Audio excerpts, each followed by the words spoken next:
Guys, welcome back to Cooking at Pam's Place. I'm Chef Pam and we're getting ready to make a chicken and spaghetti casserole bake. It's creamy and cheesy and just so amazingly delicious. And if you want to learn how to make all kind of homemade food and dishes, easy, simple, made from scratch, take a second and subscribe to the channel. Turn on that notification bell and make sure it's set to all so you'll always get my recipes every time I upload one. And then just keep hanging around because I have a whole channel full of recipes that'll get you there. Let's get busy. We're going to go over some of the ingredients for our recipe. We've got the star that's competing actually today. The star is going to be our spaghetti, but we also have our chicken. This is chicken breast and I just cut it up into chunks. We also have red bell peppers, onions. This is steak seasoning. If you don't have steak seasoning, feel free to use whatever your favorite seasonings are.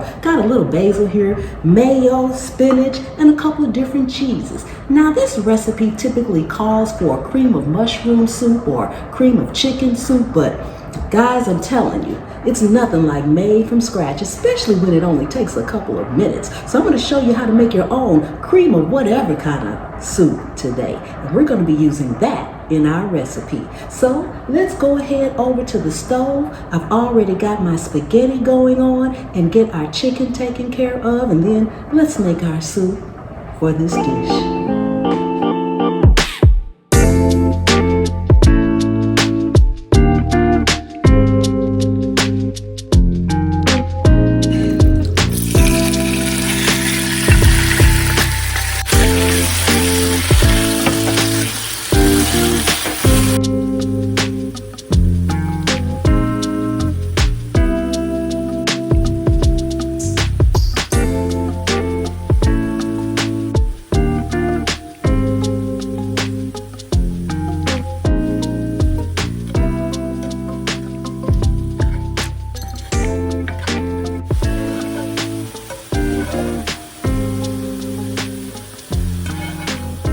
All right, we are ready to make our cream of whatever soup, and you only need 5 ingredients unless you want to make it cream of mushroom. Then you'll need your mushrooms or whatever else you want to put in it. But just for the basic recipe, you'll need flour, butter, milk, and chicken broth. So let's head on over to the stove. Oh, and a little pink Himalayan salt. You gotta add a little salt to bring out that flavor.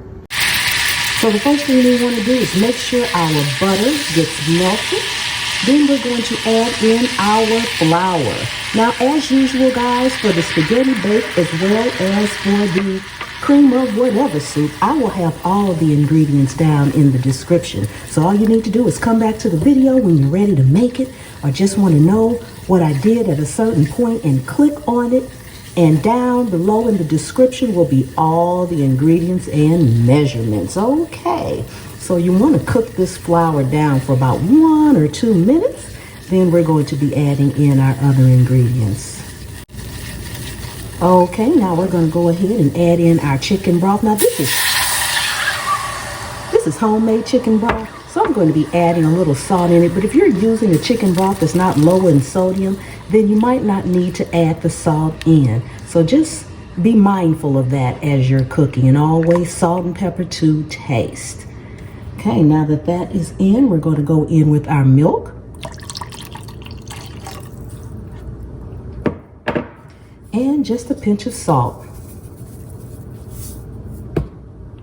Now we're going to let this simmer for a little bit so it can melt down and get quite thick for our soup. And this is all it takes, guys, to make cream of whatever kind of soup. Now, if you wanted mushrooms in here, now would be the time to add your mushrooms for a cream of mushroom soup. And if you love the stuff in the can, by all means, use it. Nothing wrong with that. All right, guys, we'll be back. Cream of whatever soup is made, and I just want you guys to see how rich and creamy this is. It looks just what comes out of the can, guys. It's thick, clunky, and it smells amazing. And you could only taste it. That only took a couple of minutes. So why are you buying a can? But okay, if you want to buy the can, buy the can. All right, don't judge me. I won't judge you. We're going to start by putting our chicken in. Make sure you get all those juices. We are going to go in with our soup. And guys, another good thing about this soup, you can make a big batch of it and you can actually freeze it. It'll freeze for up to 3 months. Put it in a nice freezer container and that's all it'll take. We just went in with our milk. Now we're going in with our onions, our mayo, little basil there, our seasoning, red bell peppers,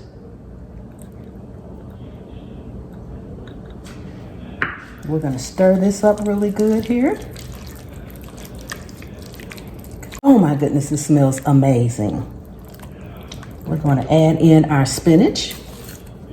You can use frozen spinach in this dish as well. Just make sure it's very well drained so it won't be really watery or anything. Look at that color. Oh my goodness, I love cooking with color, guys. Doesn't that look amazing? Okay, now we're going to go in with our cheese. And that is a mixture of provolone, Asiago cheese, and a few more that I can't think of. I think some mozzarella in there, but I will have all that in the description. All that's going to be in the description. Now at this point, guys, you want to go in and take a taste. Make sure you don't need to add any salt or anything like that. So just take a little taste. Perfect, perfect, perfect. So make sure that you drain your spaghetti. So now we just want to go in with our spaghetti. Make sure everything is well blended. We will be baking this in a 350-degree oven. We're going to cover it for about 20 minutes. Then we're going to take it out, uncover it, do a little bit more to it, and put it back in the oven again. Okay, doesn't this look amazing? And guys, while I was stirring this up, I did decide to go in and add some little frozen green peas. Why? Well, because they're some of my favorites. So I just wanted some in there. That just goes to show you, you can customize it, make it your own. So this is a prepared dish. I've just sprayed it with a little coconut oil. You can spray it with any oil or butter. We're just gonna put our casserole in here. At this point, we've been in the oven for 20 minutes. So we're going to go in and we are going to, and yes, it's hot. Don't do this. Make sure you have on some mittens or something. Be careful with the stain. We're going to take it off here. Take the cover off and we're going to add some cheese to the top. Just sprinkle it over the top. And again, I'll have the type of cheese that this is down in the description. We're going to go back in the oven for about 5 or 10 minutes until the cheese starts to melt and gets a little bubbly on top, kind of starts to brown, and then we will be all done. Guys, we are all out of the oven. Doesn't this look amazing? It's so colorful.